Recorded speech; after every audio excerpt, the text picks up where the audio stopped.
السلام علیکم رحمۃ اللہ وبرکاتہ۔ میں ہوں آپ کا اپنا پیارا دوست اسرائیل خان، پھر سے حاضر ہوا ہوں ریئل ہسٹری RH چینل لے کر سلطان صلاح الدین ایوبی کی داستان۔ امید ہے یہ کہانی آپ کو اچھی لگتی ہوگی۔ یہ آپ کا اپنا چینل ہے، اسے لائک، سبسکرائب، کمنٹ، شیئر ضرور کریے گا۔ آج کے کردار میں عثمان سارنگ، برجیس، آفاق، اس کی دونوں بہنیں اور دو نئے قیدی، ہرمن جو انٹیلیجنٹ جاسوس ہے۔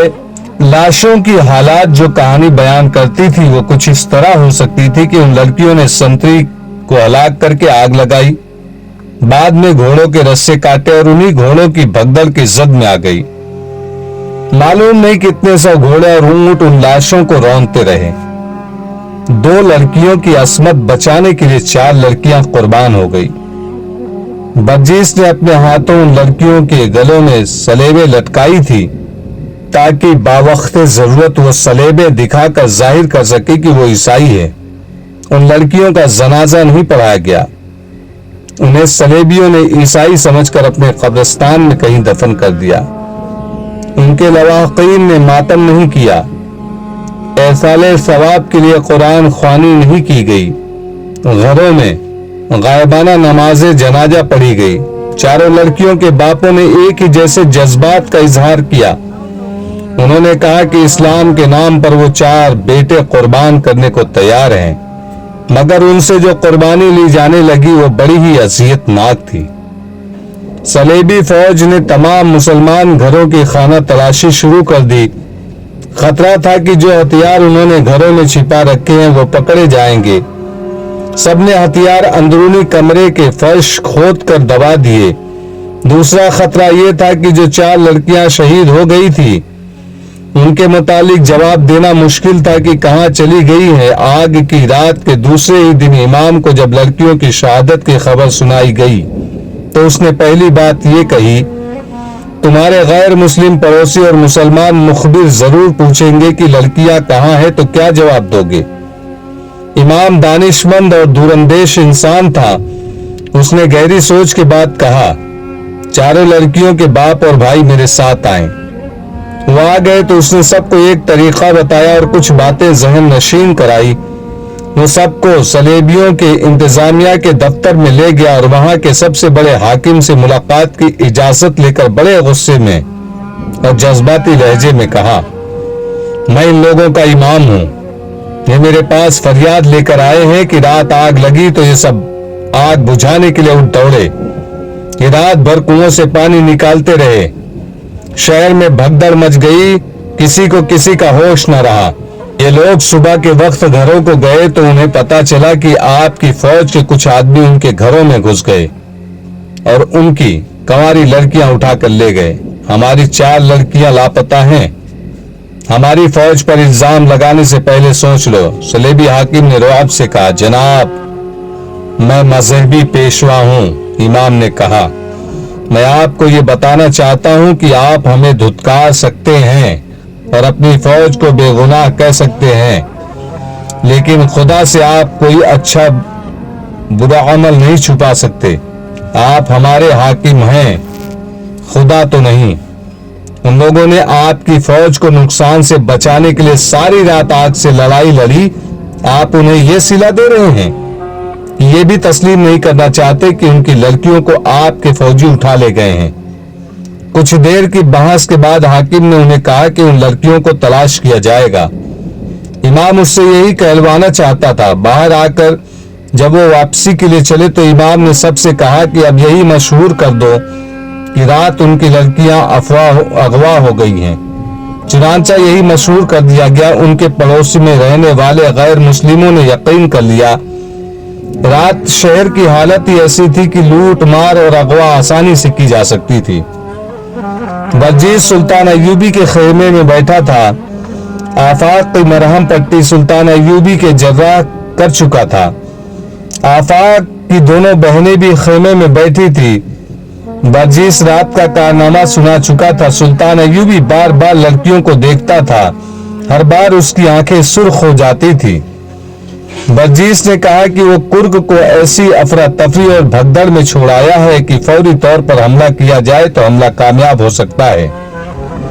शहर में फौजों के लिए रसद नहीं रही, जानवरों के लिए चारा नहीं रहा, जानवर डर से डरे हुए हैं, शहरियों पर खौफ तारी है, फौज भी डरी हुई है। सुल्तान अय्यूबी गहरी सोच में खो गया। बहुत देर बाद उसने सर उठाया और अपने नायबीन और मशीरों को बुलाया। उसने पहला हुक्म यह दिया कि उन लड़कियों को और उनके भाई को काहिरा रवाना कर दिया जाए और उनकी रिहाइश और वजीफे का इंतजाम किया जाए। आप मेरी बहनों को अपनी आफियत में ले लें। आफाक ने कहा, मैं आपके साथ रहूंगा, मुझे अपनी फौज में शामिल कर लें। मुझे अपनी माँ और अपने बाप के खून का इंतकाम लेना है। अगर आप मुझे कुर्क में दाखिल कर सके तो मैं अंदर तबाही मचा दूंगा। जंग जज्बात से नहीं लड़ी जाती। सलाहुद्दीन अय्यूबी ने कहा, बड़ी लंबी तरबियत की जरूरत है। तुम सिर्फ अपनी माँ और अपने बाप के खून का इंतकाम लेने को बेताब हो। मुझे उन तमाम बापों और तमाम बेटियों के खून का इंतकाम लेना है जो सलेबी दरिंदों का शिकार हुई हैं। अपने आप को ठंडा करो।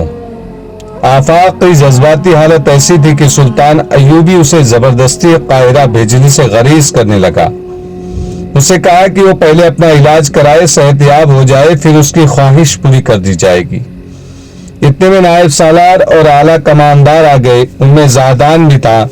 सुल्तान अय्यूबी ने आफाक और उसकी बहनों को बाहर भेज दिया।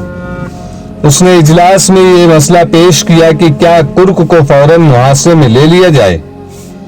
उसने सबको कुर्क की उस वक्त की कैफियत बताई। इस मसले पर बहस शुरू हो गई।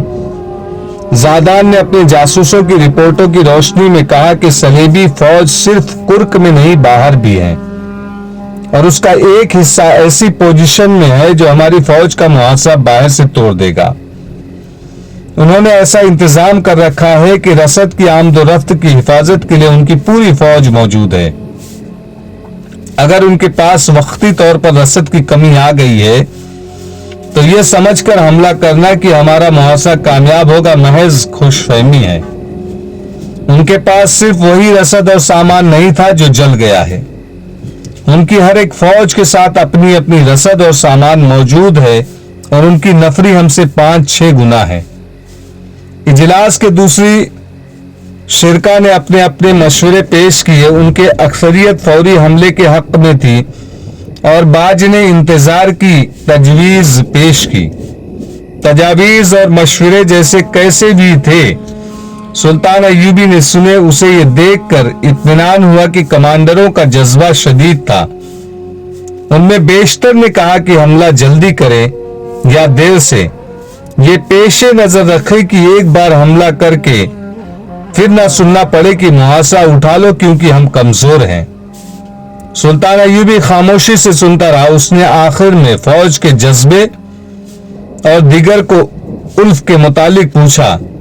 उसे तसल्ली बख्श जवाब मिला, मैं जल्दी हमला करना चाहता हूं। आखिर में सुल्तान अय्यूबी ने कहा, लेकिन मैं जल्दबाजी का कायल नहीं। मेरे सामने सिर्फ कुर्क का किलाबंद शहर नहीं बल्कि सलेबियों की वो तमाम फौज हैं जो उन्होंने बाहर फैला रखी है।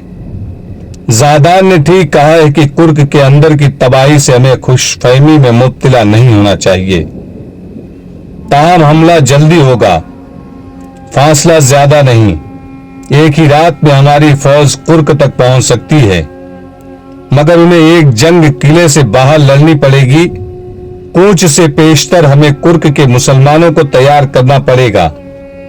मुझे अंदर की जो ताजा इत्तलाएं मिली है वो ये है कि वहां के मुसलमान दरपर्दा एक जमात की सूरत में मुनज़्ज़म हो चुके हैं। उम्मीद की जा सकती है कि वो मुहासरे की सूरत में शहर में तकरीब कारी करेंगे। उनकी लड़कियां भी मैदान में निकल आई हैं। सिर्फ 4 लड़कियों ने सलेबियों को जो नुकसान पहुंचाया है वो 50-50 नफरी के 4 दस्ते भी नहीं पहुंचा सकते। हम कोशिश करेंगे कि शहर में अपने छापा मार भी दाखिल कर दें। मुदाखलत की माफी चाहता हूं, बजीस ने कहा। अगर छापा मार भेजने हैं तो फौरन भेजिए। कुर्क के जो शहरी भाग गए हो यकीनन वापस जाएंगे। उनके पर्दे में छापा मार दाखिल किए जा सकते हैं, उसके बाद मुमकिन नहीं होगा। आतिश जनी के वाकये के बाद सलेबी मोहतात हो जाएंगे और शहर के तमाम दरवाजे बंद कर दिए गए।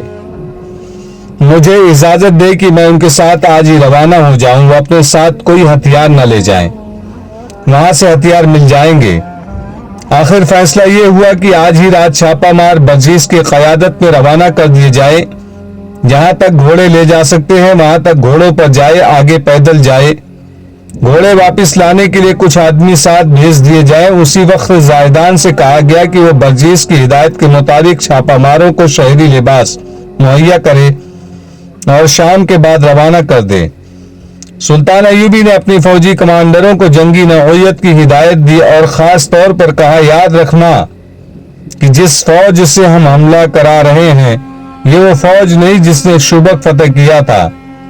ये फौज मिस्र से आई है जिसमें दुश्मन ने बेइत्मीनानी फैलाई थी।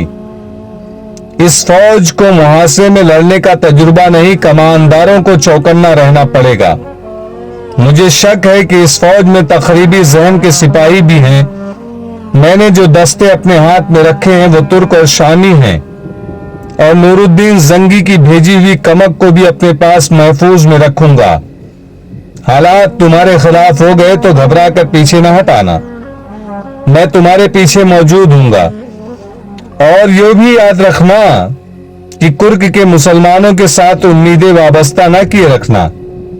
उनके लिए जो हिदायत भेज रहा हूं वो ऐसी हरगिज नहीं होगी कि ये अपने आप को ऐसे खतरे में डाल लें कि उनकी मस्तूरात की इज्जत भी महफूज न रहे। मैं उनसे इतनी ज्यादा कुर्बानी नहीं मांगूंगा। वो महकूम और मजबूर हैं, जुल्म तशद्दुद का शिकार हैं। हम उनकी आजादी और निजात के लिए सहारा बने और उनके भरोसे पर नहीं जा रहे। 4-5 दिनों तक कुर्क में यह कैफियत रही कि मुसलमानों के घरों पर छापे पड़ रहे थे। कई मुसलमान महज शक में गिरफ्तार कर लिए गए थे। बेगार कैंप के जिन कैदियों को इस वादे पर आग बुझाने के लिए ले गए थे कि उन्हें रिहा कर दिया जाएगा, रिहा नहीं किया गया था। सलेबियों ने मुजालिम का एक नया वर्द शुरू कर दिया था। उनका नुकसान मामूली नहीं था। वो जानते थे कि मुसलमानों के सिवा ये दिलेराना तखरीबकारी और कोई नहीं कर सकता। गिरफ्तार होने वालों में उस्मान सारम के 2 दोस्त भी थे जो लड़कियों को रिहा कराने के लिए उसके साथ थे। उन्हें दरिंदों की तरह अजियतें दी जा रही थी। सलेबी बर्बरियत की हदों से भी आगे निकल गए थे मगर उन्हें कोई सुराग नहीं मिल रहा था। सिर्फ ये 2 कम उम्र लड़के थे जिनके सीनों में सुराग था, लेकिन उनकी जुबानें बंद थी। उनके जिस्मों में कुछ नहीं रहा था। चक्कर सिकंजे में कस कस कर